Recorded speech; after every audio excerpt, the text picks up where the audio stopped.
Përshëndetje të nderuar miqtë e mi. Ja ku po ritakohemi sërish së bashku me mua Tirona Lilin për të komentuar pak ngjarjet më të fundit dhe qëndrimet e banorëve brenda në shtëpinë e Big Brotherit. Situata Miri dhe Selin. Shumë video, shumë komente po bëhen në rrjetet sociale të ndryshme për një moment ku Miri e ka pa jashtëzakonisht bukur dhe fshehurazi Selinën, por gjithashtu dhe Selina e ka parë Mirin.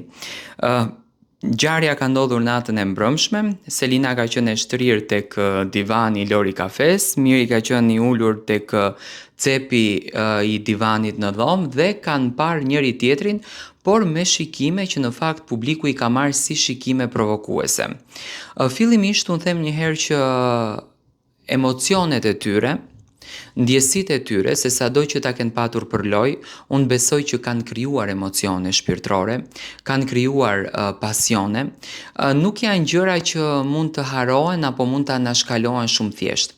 Por janë gjëra që krijojnë mendime, që krijojnë ide, që krijojnë pyetje të shumta se çfarë realisht po ndodh, çfarë po ndodh në marrëdhënien e tyre.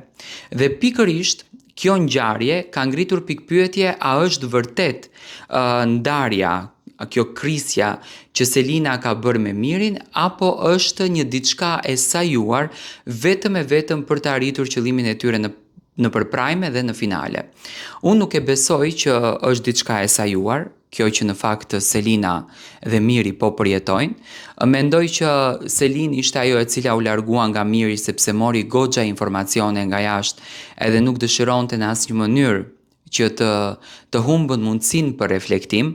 Unë këtë e quaj nga ana e Selinës mundësi për reflektim dhe mendoj që veproi në momentin që askush nuk e priste që Selina do të largohej nga Miri. Ndërsa tek ana e Mirit shoh një lloj xhelozie, shoh një lloj mlefi shpirtëror, por nuk e ka këtë gjën për faktin se dëshiron t'i akmeret Selinës. Unë e shoh Mirin që ai brenda vetes së tij e don, e pëlqen, e simpatizon, sepse këtë gjë ka treguar jashtë, ndoshta brenda në shtëpi mund të jetë krejtësisht ndryshe.